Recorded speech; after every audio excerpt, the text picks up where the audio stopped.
kitchen crowded based on the wonderful pictures I saw and that you all will see. So I welcome you. Thank you so much for coming to the Clayton house. It's been so much fun. It's always fun doing the family history share because we hear people call and express their appreciation and love for other citizens. And that has happened so much, taking your reservations for the Caldarera family. It's just a real treat for us, and I know for you all, to get to enjoy the heritage and history of this great family. All the, let's see, Caldarera siblings, how about raising your hands? Yes, yes, yes, dotting through it. And all the Caldarera relatives. Wow, yes. And everybody else I know is good friends. So I thank Tom Caldarera so much, and he's going to use the karaoke microphone that we have. I thank you for everything you've done in Fort Smith and for sharing today. And I thank you, Joe, his son, who's just dived right in and has helped put all this together with his dad's help. Thank you both for everything that you've done, and we're grateful for you today. Thank you.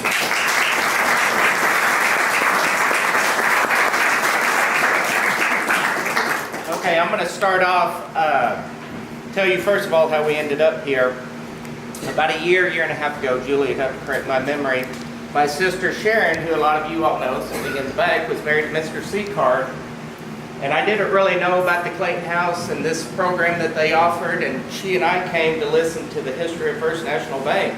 And even now, even with the program we're about to do, it gets a little confusing. So she contacted me about 4 or 5, 6 weeks ago and asked us if we would do it, and I asked my dad, and he said yes. And so we've been working diligently to get this done. One thing you learn when you work in this business is you learn to procrastinate, and you learn to ad-lib, and you learn to talk a lot. So he and I are going to try and get through this in about 45 minutes, and then we'll have a little question and answer. And although we know the information, we have actually not done it together, so we're going to ad-lib a little bit. So I do want to talk about my dad real quick.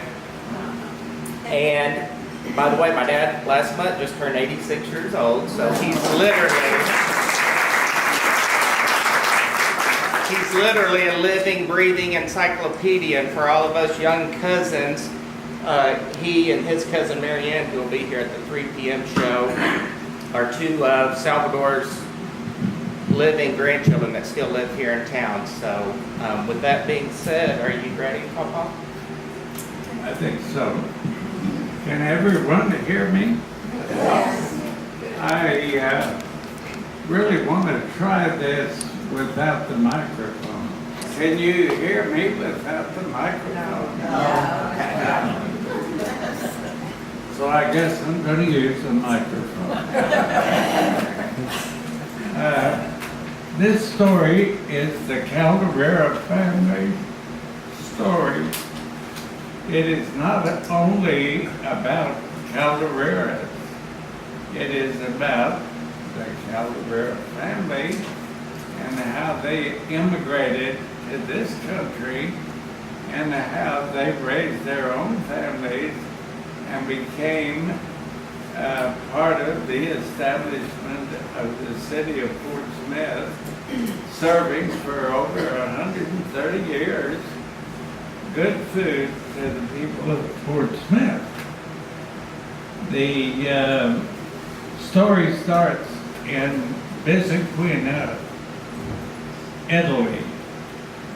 Bisaquina is a small town south of Palermo in the city, in the island of Sicily, and about, I would say, 35 or 40 miles south of Palermo, and about 15 miles before you get to this Bisaquina is the city of Corleone.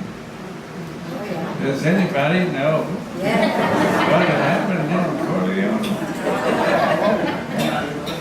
That was in the old days, in the first days of the mafia, it was a very good thing to help the people who did not have much money, did not have much representation, and they worked to help the people of Italy. But I thought it was neat when we drove through Corleone to remember the authentic and probably one of the most popular movies of all time, The Godfather.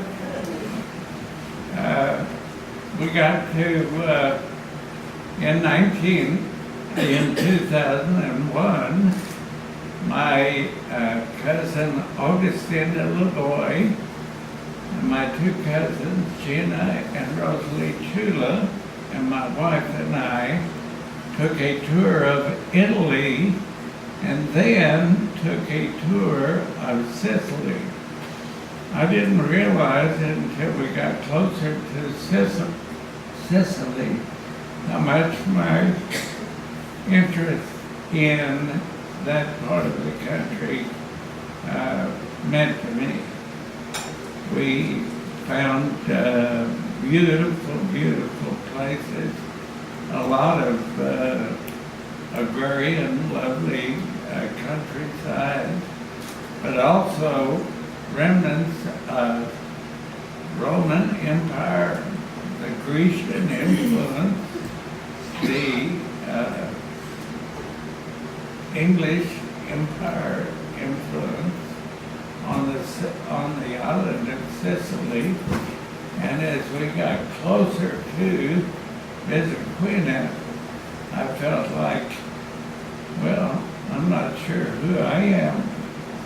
But when we got there, we were met by Augustina's cousin, Father Rosario Bacile, and his sister Maria, and a number of relatives, and we started speaking, us in English and them in Italian, and before you know it, it seemed like we understood each other.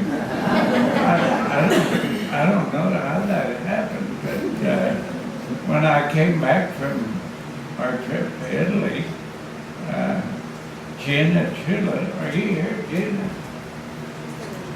No, maybe she's coming at 3 o'clock. She asked, someone asked her, they said, I didn't know Tommy could speak Italian. And she says, he thinks he can.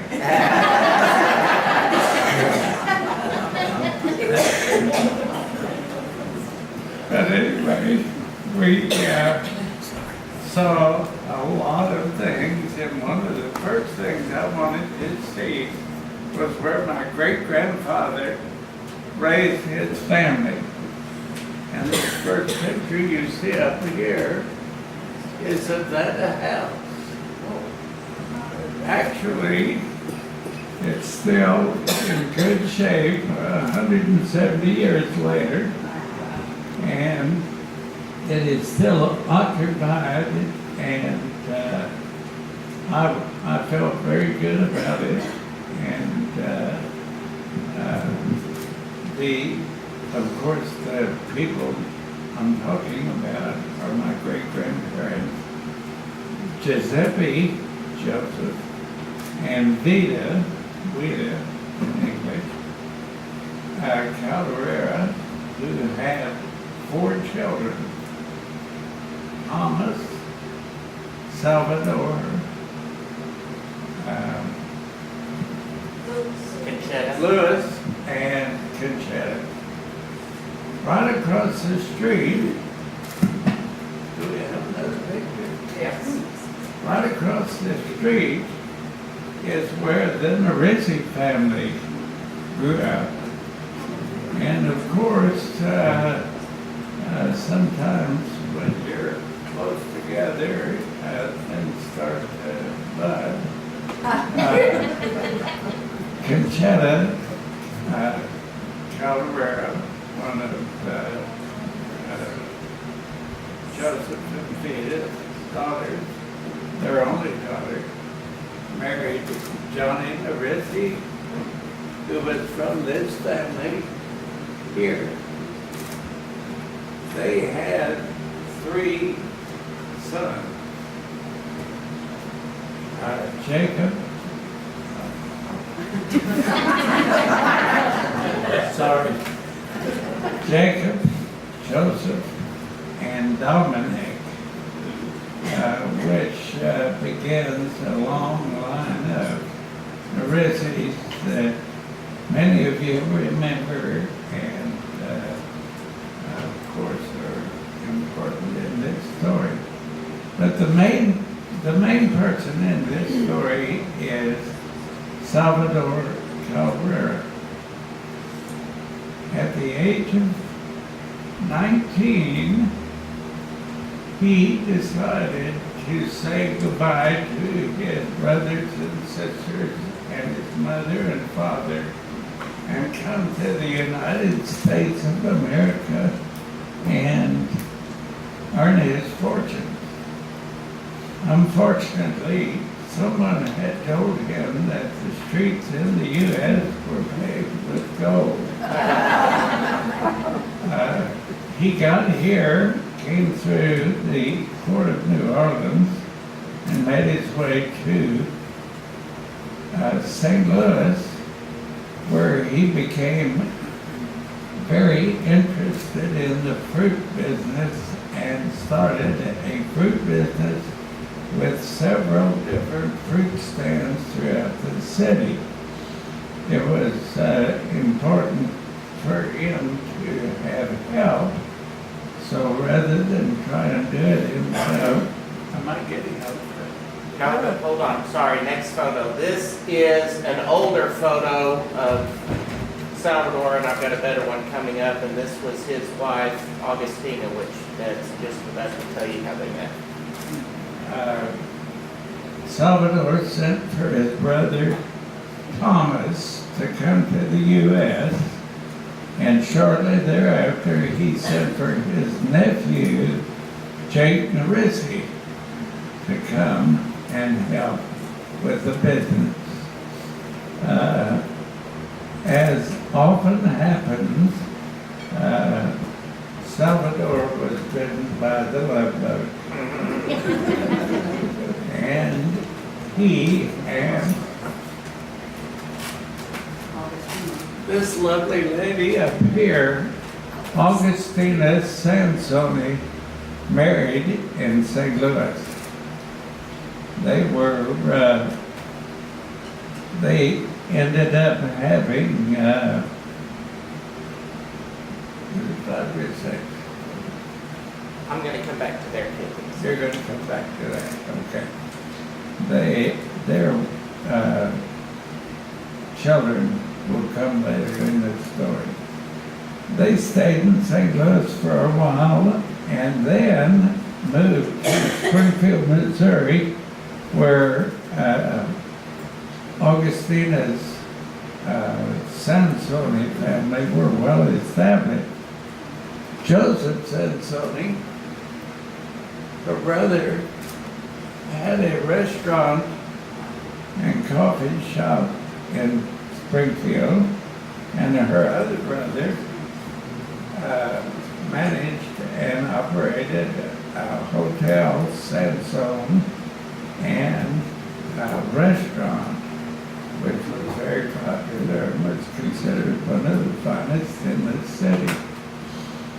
They lived there for a while, but found that the railroads, Missouri Pacific, Frisco, had determined that Fort Smith would be a hub for railroad traffic, and that there was a lot of people coming to Fort Smith and a lot of business to be had if someone who had the imagination and the courage to come and do it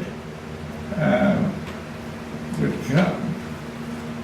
So Salvatore packed up his brother and Jake Narizzi, his wife, and his mother and father-in-law and came to Fort Smith, Arkansas, where they began the establishment of the Caldarera dynasty in Fort Smith, Arkansas.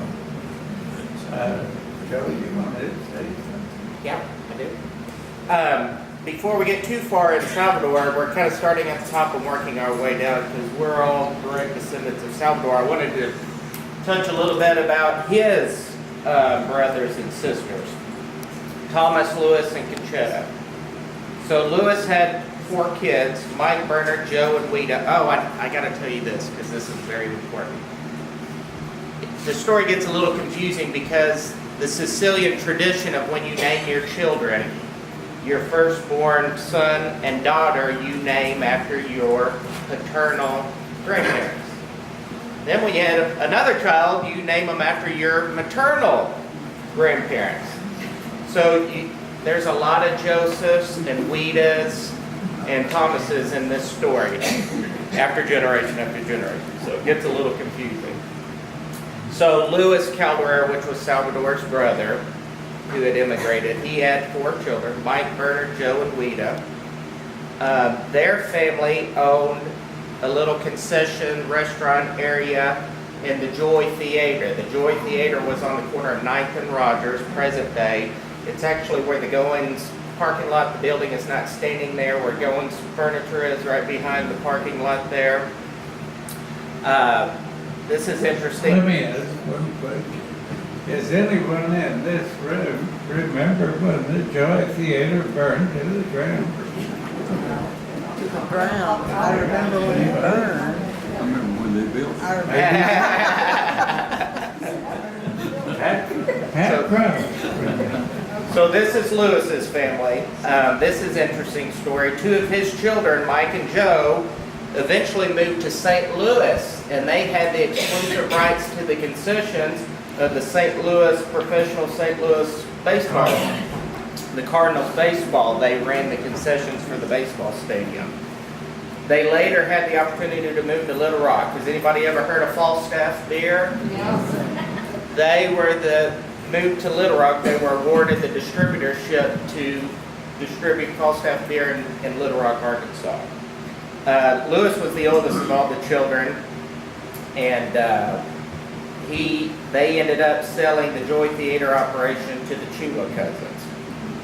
And that's another confusing story because sometimes we have double cousins, cousins of cousins. So. Okay, Thomas Caldarera, not his dad and not him, but this is Salvador's brother, Thomas. He was an early partner in the newly formed Caldarera Fruit Company, and we'll get to that in just a second. And he worked with his brother, Salvador. He would later work for his nephews at the Nerisi confectionaries. And I've got to get a picture of that. After his death, his wife, Frances, and his daughter owned and operated the Caldarera Cafe. And the Caldarera Cafe was located at 300 Towson Avenue, which I believe, if Google Maps is correct, is another parking lot. Okay, now Conchetta. Conchetta's the one who married John Nerisi while they were still in Bissaquina. Their oldest son, Jacob, immigrated to America in 1888 to live with his uncles, Thomas and Salvador. His 2 young brothers, Joe and Dominic, and his sister, Wida, this is another Wida, later came to America.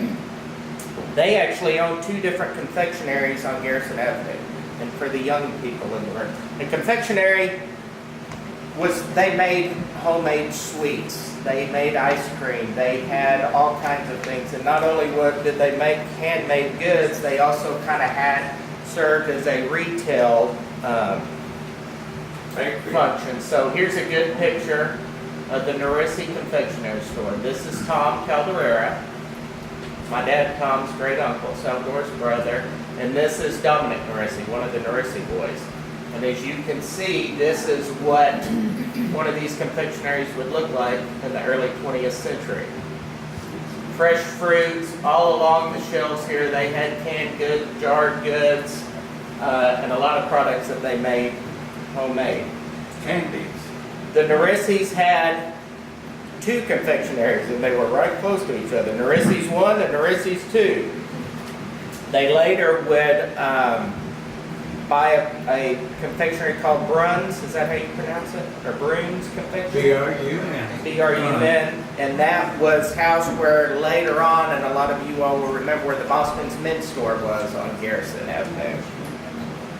So one of their locations was at 906 Garrison Avenue. That's actually was demolished when the city made 9th Street a thoroughfare across Garrison to Rogers. So that building is not standing. And 912 Garrison Avenue, if you can imagine Garrison current day, it's the Thai fried rice place right there. So that was one of their locations. Okay, back to Salvador, the man. Let's see here. Oh, real quick, this is the Narissi's. This is what a sample menu would have looked like at the Narissi Brothers. You can see the prices, you can kind of see what they did here. Sundays, fruit drinks, fancy mixed drinks, milk chocolate shakes, and you can see the prices. This is interesting. This is a cash journal from one of the Narissi stores, and if you look here, I don't know if anybody can read. Pearl Star was another famous Portsmouth resident, so she was one of their clients. Okay, here is Salvador. My great-grandfather, my dad's grandfather. This is a good younger picture They of were him. transgender then, weren't they? What's that? With a dress on. Well, actually, that's a big long apron, I think. So this is him in front, what we believe, in front of his butcher shop. Salvador was into a lot of different businesses, actually. He started when he first came to Fort Smith. It's called Parker Street now, but it's actually part of the Judge Parker's National Historic Site. Part of the campus was his first location where he opened a fruit stand. Then he moved his location. The second one was the Caldarera Fruit Company. This is on the corner of 5th and Rogers. There's another prominent guest in the building. This building back here, guests in attendance, is Adelaide Ballroom, which is now Bricktown Brewery. So if you can imagine here, this is where Bricktown Brewery is now. The Caldarera Fruit Company was directly behind it, which, by the way, is another parking lot. So it's kind of fun. My boys and I ate lunch there yesterday. We stood on this corner and I showed them this photo, and this building looks identical. This big tall parapet wall, if you stand on this corner, it looks identical. His brother Dave helped him work in this store, and I've got a great picture of Dave in this. So is it Tom? And his brother Tom. Here we go. This is a young Uncle Dave, Salvador's son. This is, again, a sample of what it would look like in the fruit store. You can see these fresh fruits here in the window. Do you want me to tell the banana story?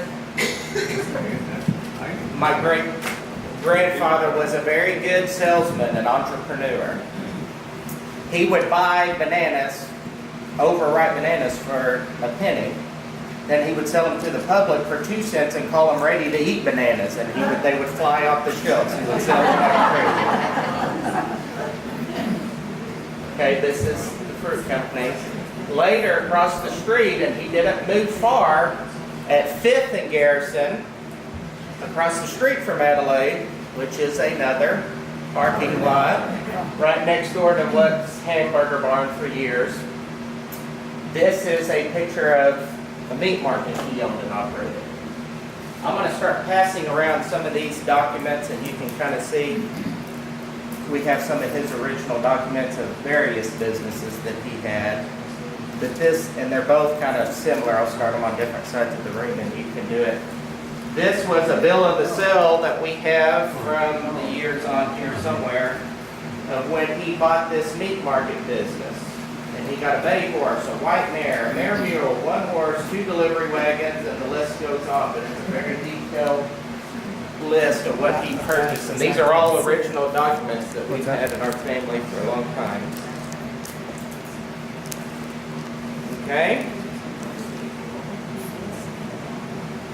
He later owned the Caldarera Confectionery, and he made homemade ice cream. That was on Texas Corner. Actually, our family had several businesses throughout the years on Texas Corner. You all remember Texas Corner? Okay, for the young people in the room, my That's where I got cousins. off the bus. That's where the post office is The bus basically is right now, on the corner of Towson and Garrison Avenue. This is kind of a neat little picture. And it's fun, Julie, I wanted to tie this into the story. This is a picture of the Caldarera Confectionery. This was in the 1911 city directory. And it says makers of purity ice cream. It says wholesale and retail fine confectionery and bakery goods, the only cold air system in the city.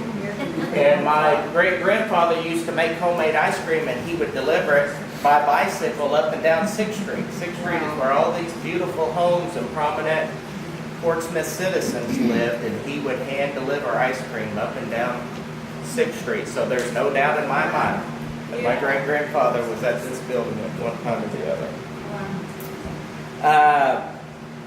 It's another funny story, and I'll pass some of these around. You can kind of see some of these documents. Some of these are old checks from the Caldarera Fruit Company. This is what old checks look like. A lot of you all have probably seen what some of these stocks look like.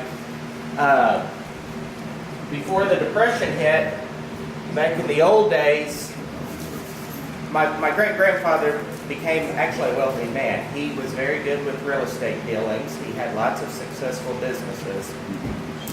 And right before the Depression hit, back in the, like I said, early 20th century, folks would come in out of town, traveling people, and stop and sell you stocks or bonds, basically paper and everything looked pretty and shiny, and get you to invest in these companies, these startup companies.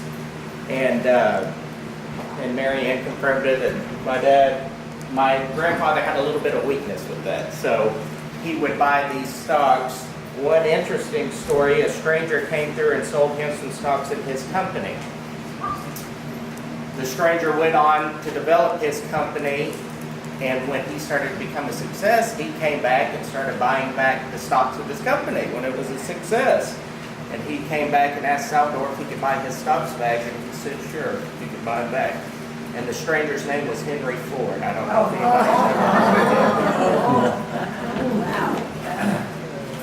anybody's Okay. Later, Caldarera Confectionery was on the corner, Texas Corner, Rogers and Towson, Garrison and Towson. He lived to be 60 years old. He was still a fairly young man when he passed away. I've got his... Question. Yes, Was ma'am. the Caldarera Confectionery Company on the south side of that corner, or was it on the north side? South side. South. It was over there where the Right where the boys post also office owned is. property. Right on the corner where the post office Okay. is now. This is a copy of the obituary for when my great-grandfather died. I told my dad I was going to do it. I told Julie I was going to do it, and I'm going to do it. My grandfather, I'm proclaiming today, was Portsmouth's most prominent Italian immigrant in the early 20th century. And even his obituary says so. This kind of tells the interesting story. He lived on 12th Street, which was not a far walk, South 12th Street from Texas Corner, and he was walking to work, wasn't feeling well, started to walk home. They said he had had a heart condition for about a year. It's in the center column here.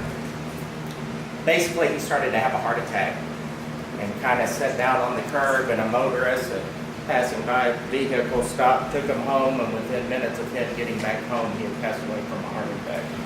So he was 60 years old when he passed. Okay, so I showed you all of this. Now, we're going to talk about his kids. We'll come back to this Lavoie Cafe because they've got their own section here.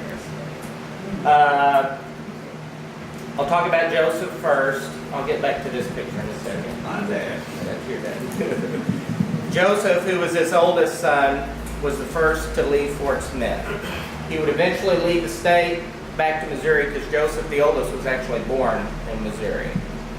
He had been educated in the hotel and restaurant business from his mother's family, the Sansones. So he knew a little bit about that. He would eventually own and operate his own hotel and restaurant in East St. Louis, Illinois. Mary, which was the daughter, would own and operate, she had a cafe and hamburger stand, and it was at 10th and Garrison. And a lot of you all know this is not much nicer than a parking lot. This is where Cisterna Plaza is now. Right on Garrison, where they're about to put the beautiful brand new General Darby statue.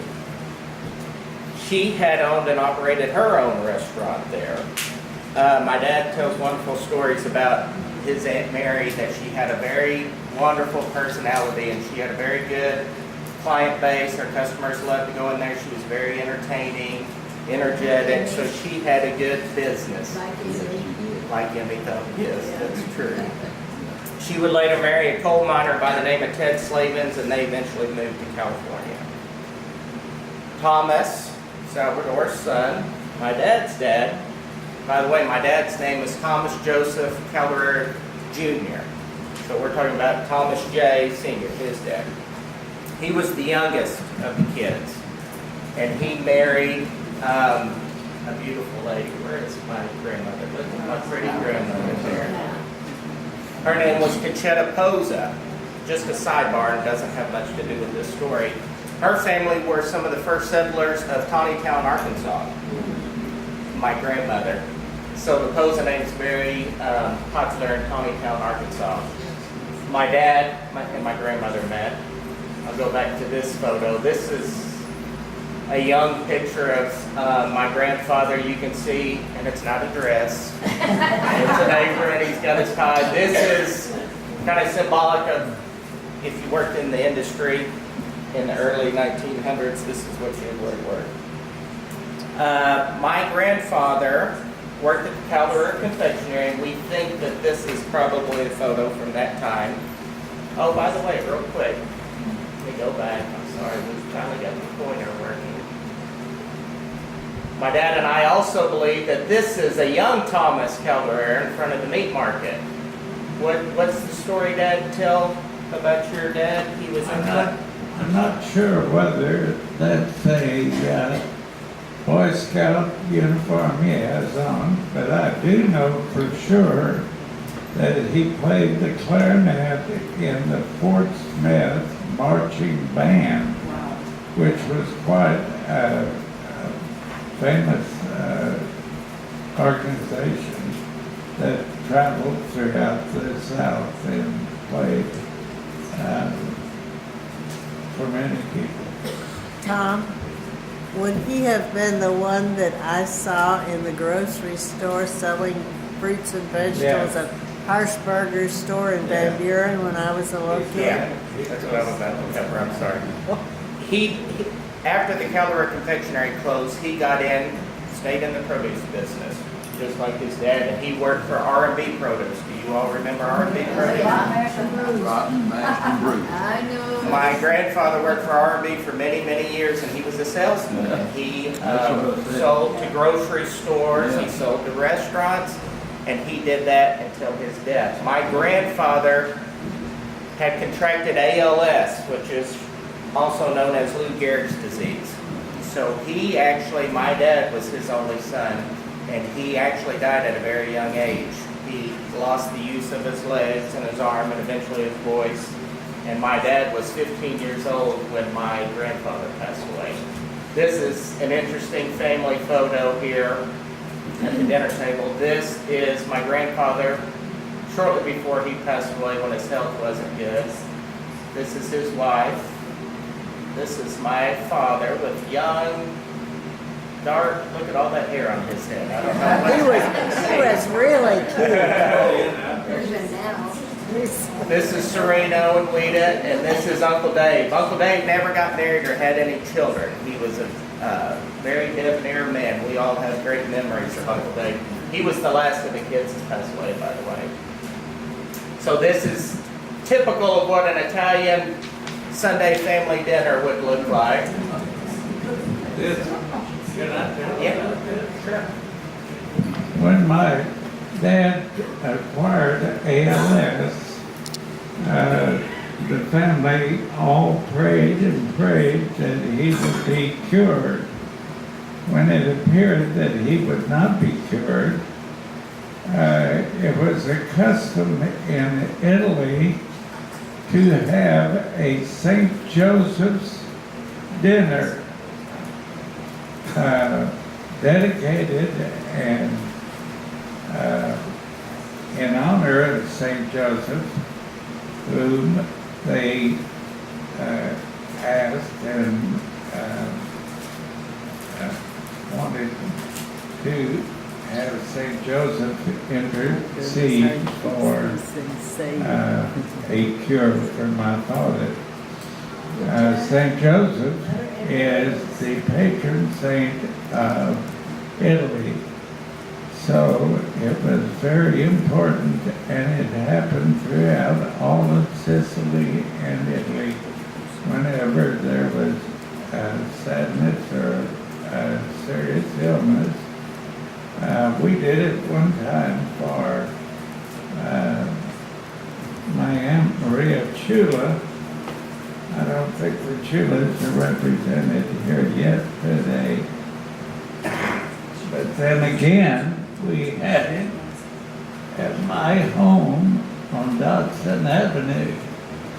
The people in front represented St. Joseph, the Blessed Mother, and Jesus. That would be the folks in front there. I can't see it very well. Is that Wida Caldarera,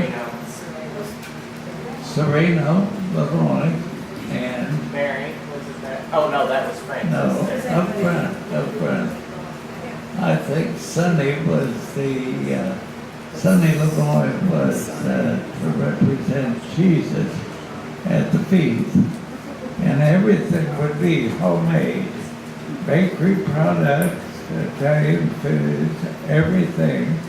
And it would be served to the Holy Family at the representation of the St. Joseph dinner. Okay. So my grandfather passed away when my dad was only 15 years old and he was a young man. So I think that's what I said earlier. I think my dad's more than made up from being an older child and lost his father at a young age, because my mom will know this. 7 kids, 23 grandchildren, 22 grandchildren, and 3 great-grandchildren. And we're still going, so. Okay, now we're going to talk about Wida. Wida, one of the daughters, married another Italian immigrant by the name of Sonny Sereno Lavoy. They had 5 children. 6, sorry. I've got 6 names listed. That's a typo, sorry. Paul, Antoinette, who we called Tony, Vincent, who we called Sonny, Augustina, who we called Teeter, Mary Ann, and Dolores. The first restaurant that they owned, and I'm going to go back, we're out of order a little bit here, was at 703 Rogers Avenue. That's right next door, modern day. Do you know where Core Brewery is on Rogers Avenue? Right next door, the building that they're actually upgrading. Across from Holiday. Yeah. The family lived upstairs and they operated the restaurant downstairs. Back in those days, where the Holiday Inn is, and they're rebranding it and spending all the money, that used to be the old Union Railroad station across the way. So when they owned and operated this restaurant, they had a very bustling business for years. Trains would come in and out, and a lot of passengers weren't even here to stay. They were just here on a layover getting on a different train, so they did a great business.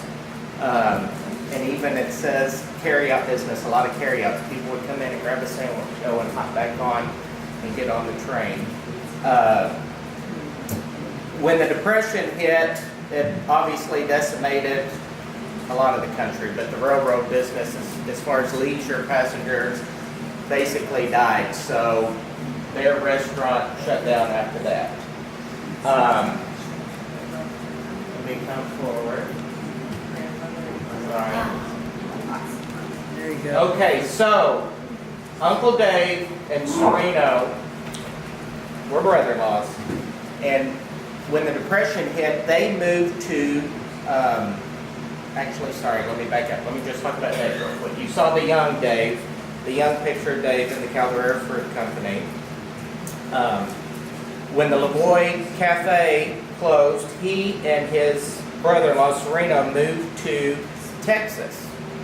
At this time, Texas was oil rich and the petroleum business was booming.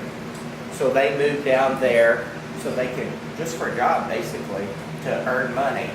And Sereno used to send home $50 a month to his wife Wida, and she had to use that to support the children and maintain their lifestyle here. After several years of operating that restaurant, they decided to move back home to Fort Smith. When they moved back home, they bought a bar. It was basically a snooker bar, pool hall, and beer bars when they bought it. I can't really zoom in, but this is on Texas Corner as well. Good food, too. They eventually added a lunch counter and started producing That's where food. we used to go for lunch. Yeah, when we this were is in the high club bar school. here. This is Texas Corner. This is the Garrison Avenue side. By the way, the Caldarera Confectionery on Texas Corner was on the other side, right, Dad? On the Rogers Avenue, or the Towson Avenue, around the corner. The club bar. We've got some interesting stories about the club bar. That is where my dad got the first taste of the restaurant business. Paul and Sonny, his cousins, Sereno's boys, and my dad all worked in the club bar as teenagers. My dad tells a wonderful story. Do you want to tell the story? Okay. Back in the days of World War II, when Fort Chaffee opened and was completely full of soldiers, every weekend they would bring the soldiers into Fort Smith for a weekend pass.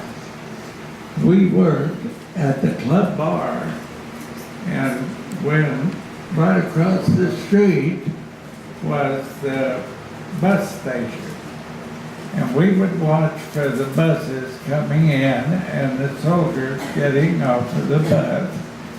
And my Uncle Dave would take a milk crate and turn it upside down and say, "Tommy, come here, stand on this milk crate and start drawing beer." We could see the guys coming across the street. I remember it. One Saturday, we had 50 barrels of beer, kegs of beer, back in the cooler, and before the day was over, we sold it all, which is a lot of beer, but there were a lot of men at Fort Chaffee, and there was a lot of money that was brought into the city because of that. But I guess I'd be in jail if the ABC caught me serving beer at age 14. Okay, so my dad eventually attended the University of Arkansas, got his accounting degree. He worked various odd jobs in restaurants, too many to count probably, to try and support his college degree. When he moved back home, he worked for an insurance company and he was bitten by the restaurant bug again. Oh, by the way, this is an old, on 12th Street where the Lavoies lived here and my Uncle Dave lived here, right next door. This is a young Tom Caldarera. This is Jage Posa, my dad's cousin on my grandmother's side. That's This is Peter, Marianne, and Dolores. And Is all that correct? Donna Shank. Oh, do you know who that is? Yes, I don't know who this is. I do. Donna Shank? Eleanor Shank. But this is just a young picture of them. That's Okay, so my dad White is girl. running an insurance company. He got bitten by the food bug. Where the Professional Life building is now, the big tall building right next door to the bus station, my dad and three of his partners opened a little coffee shop and cafe inside the Professional Life building, and you can kind of see it was very limited and the prices were very reasonable. After that, the life insurance business sold out to a company in Little Rock, and he and his childhood friend Jim Cadelli in 1970 opened Taliano's Italian Restaurant. This is on the corner of North 14th and North B Street. My parents and all of my siblings grew up in the house right next door, the big yellow house right next door to Taliano's. This is another nice pictured building. This is another young Tom Caldarera. Look at all that hair and a nice mustache for Jim Cadelli. This article was written in the Arkansas Times in 1980, and just kind of talking, they'd been open 10 years by the time this article was written. Talked about how we made everything from scratch and our Italian heritage, and how it was a pretty good restaurant to eat at. In 97, we bought the old Knights of Columbus Hall, which coincidentally, your grandfather, Sereno, used to be, what's the word I'm looking for? Caretaker of the Knights of Columbus. He was big into the Knights of Columbus, which happened to be right behind Taliano's is here, and this is the old Knights of Columbus Hall. And my family bought it in 97, did an extensive renovation, and opened the hall at Taliano's. We had that from 97 until 2008. I've always grown up in the restaurant business. A lot of you all have seen me literally grow up. In 2008, I purchased this building from my dad and Jim, and I reopened it as Image German Restaurant, which is what's there today. I want to show, this is another Mary's article from early 2000 about the business. This is what the old Knights of Columbus Hall used to look like, by the way. It used to be the old Central Methodist Hall, church. The top half was destroyed by a fire, and they renovated it, and it's a one-level building, and that's how it looked as the Knights of Columbus was one level. One more story about this building. A lot of you may or may not know. When it was the Knights of Columbus Hall, a young couple was introduced there on a blind date in 1955, and that was my mom and my dad met there at a CYO dance when it was the Knights of Columbus Hall. So, needless to say, and a lot of people make fun of me, I don't get too far out of my nest. I was born and raised in this house right over here. My parents met here on a blind date, and I own this building, and I worked at Taliano's my whole life. So. Anyways, that is the gist of the story. And that brings us up to present day. So we got a few minutes. Julie, do we have a few minutes to take some questions? I would like to say that the information that is provided in this story was reminiscence of family members. Recently, when Dorothy and I moved to a new home, and through the efforts and interest in genealogy of our family by Mary Mondier, who is following in her father's footsteps. Mary is my cousin. She's the historian on the LaVoy side of the family, and I guess I'm becoming the historian on the Caldarera side. So thank you to Mary. We couldn't have done this. Her and my dad, of course, the living, breathing encyclopedia. So 86 years old. He had to tell it, didn't he? Okay, Mr. Griffin, sorry. Well, I was looking at that Knights of Columbus building, and I do recall it had other uses. At least out the front of that building, in 1947 or 48, a lady named Mrs. Madden. They had Mrs. Madden's School of Dance. Oh. 6th grade, went over there and learned to dance. First time, it was just boys from Peabody. Yeah. And we just lined up and did these steps. After we'd been there about 4 weeks, they brought girls over from Rochester. Okay. And that was frightening. There was something in the water. Those girls were better developed than the Peabody. And I got to ask, have you remembered anything, or did you forget all your dance moves? Do you want to come up and show us some dance moves? Was that Miss Matthews? Oh, okay. That's who's right. Josephine Brown. Yeah, I've already used it. I guess we can give it back to her. Or I can hold it. Yeah, I was gonna say, can you hand it over there? Well, but maybe they've got one. Yes, that was another type, but they weren't related to us. Though. Were they Constantino's restaurant? Those weren't our relatives. No. Another Italian family, but no relations. Sir? Well, first of all, I want to tell you, I wore my purple shirt for the prince. And now that he's dead, he'll never be the king.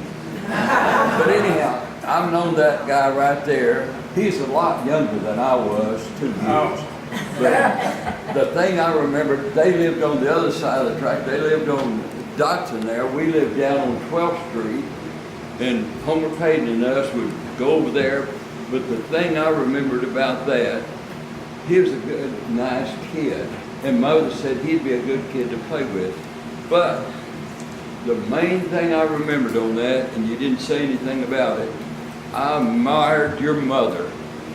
She would be out there hanging clothes with one arm. And if you never hung clothes out on a clothes, some of you don't even know what a clothesline is. If you never hung clothes out, a big sheet and stuff with just one arm, you remember? I did. And I remember your daddy, and he passed away just 2 years later, you know. But she would, I don't know how she did it, she held her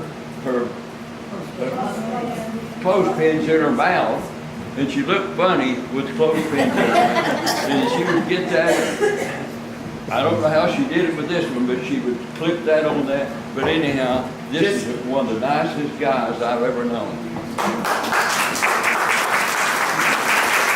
My grandmother, my dad's mom, had gotten a blood infection at an early age, and this was before penicillin and all the modern medicines were developed, and her infection was moving up her arm, so they had to amputate it right above her elbow. So she lived most of her life with one arm, so to speak. When I was 3 years old.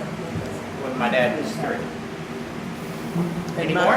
And my sister was your mother's nurse when her arm was removed. My sister was your mother's nurse Okay. when. Yeah. Is that Nadine? Yeah. Well, Mary Ann, my dad's cousin, she'll be here at the 3 p.m. Am I telling the story right there?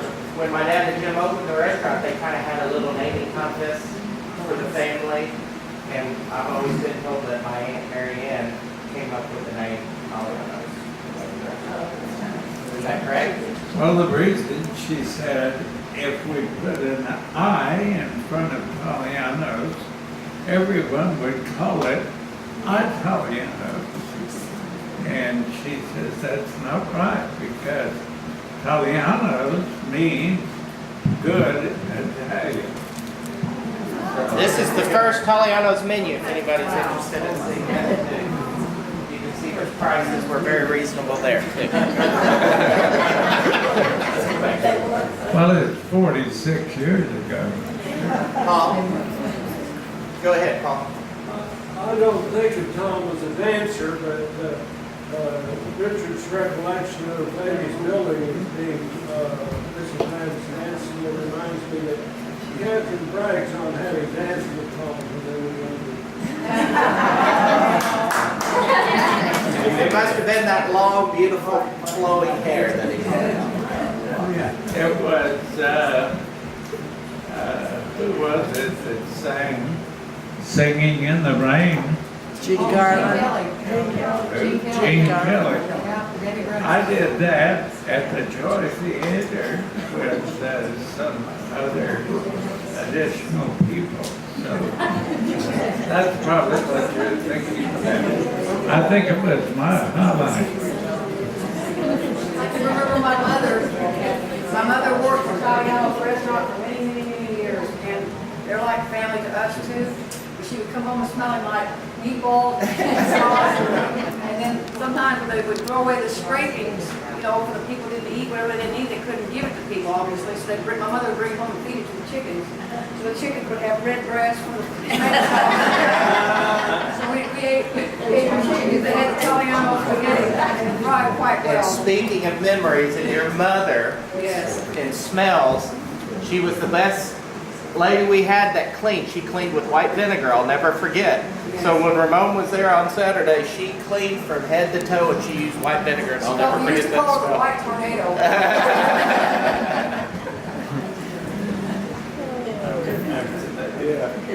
And she always thought there was a ghost at Taliano's. Yeah, We she have did. two sides.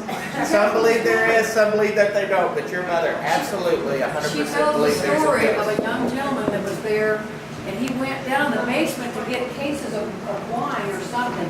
And when he came back, he was ashen. And he said he saw a lady sitting in a rocking, he'd never seen your mother. He saw a lady sitting in a rocking chair that was missing her left arm, or right arm, sorry, her right arm. And so he was scared to death. You know, and my mom said, well, that's just Conchetta, she won't let you. Sitting back in the rocking chair, rocking back and forth, looking at him.